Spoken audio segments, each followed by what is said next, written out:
Hello दोस्तों, नमस्ते। नेपाल में हालत अभी काफी गंभीर हो चुके हैं, मीन्स बहुत ही गंभीर हो चुके हैं। एक सिंपल सोशल मीडिया बैन ने पूरे देश को हिला के रख दिया है। ओके, गवर्नमेंट ने रिसेंटली फेसबुक, इंस्टाग्राम, व्हाट्सएप जैसे पॉपुलर ऐप्स को ब्लॉक कर दिया था क्योंकि प्लेटफॉर्म को मिनिस्ट्री ऑफ कम्युनिकेशन के अंदर रजिस्टर करना जरूरी बनाया गया था। ऐसा गवर्नमेंट का कहना था। ओके, लेकिन ये डिसीजन लोगों को बिल्कुल पसंद नहीं आया, स्पेशली जेनजी यूथ जो अपनी आवाज सोशल मीडिया पर उठाते हैं।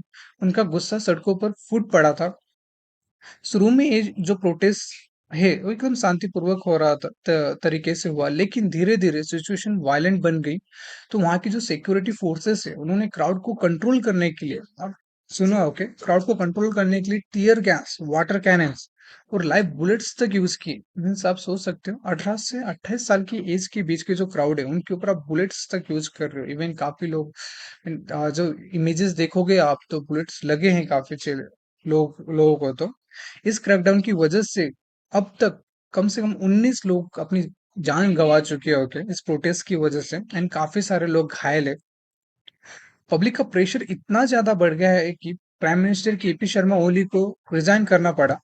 प्रोटेस्ट के दौरान लोगों ने पार्लियामेंट बिल्डिंग और कई पॉलिटिकल लीडर्स के घर तक जला दिए। काठमांडू और आसपास के एरियाज में भी अभी भी कर्फ्यू लगा हुआ है।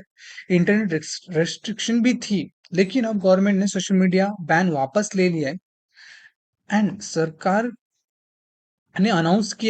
की तरफ से अनाउंस हुआ है कि विक्टिम्स के परिवार को कंपेंसेशन दिया जाएगा और इंजर्ड लोगों का फ्री ट्रीटमेंट होगा, और एक स्पेशल इन्वेस्टिगेशन पैनल बनाया गया है जो 15 दिन के अंदर रिपोर्ट सबमिट करेगा। लेकिन सवाल ये है कि क्या स्टेप्स नेपाल के यूथ को का गुस्सा शांत कर पाएगा, या फिर ये मूवमेंट एक नया पॉलिटिकल चैप्टर की शुरुआत बनेगा नेपाल में। जो कुछ भी नेपाल में हो रहा है वो सिर्फ एक देश का मुद्दा नहीं है, ये हमें ये भी दिखाता है कि डिजिटल फ्रीडम और करप्शन के खिलाफ आवाज उठाना कितना पावरफुल हो सकता है। आपको क्या लगता है, क्या नेपाल में अब एक नई पॉलिटिकल वेव शुरू हो चुकी है? कमेंट्स में अपनी ओपिनियन जरूर शेयर करें।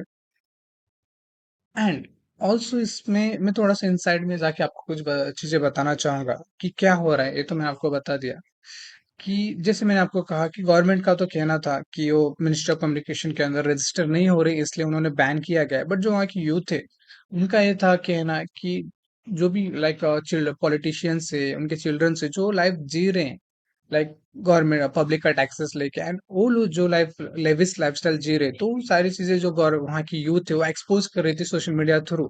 तो ये देख के गवर्नमेंट चाहती थी कि वो सारे कंट्रोल्स उनके अंडर रहे, जो दिखाना चाहेगा पब्लिक को वो दिखा सके। तो ये एक मेन रीजन कहा जा रहा है इसके बारे में।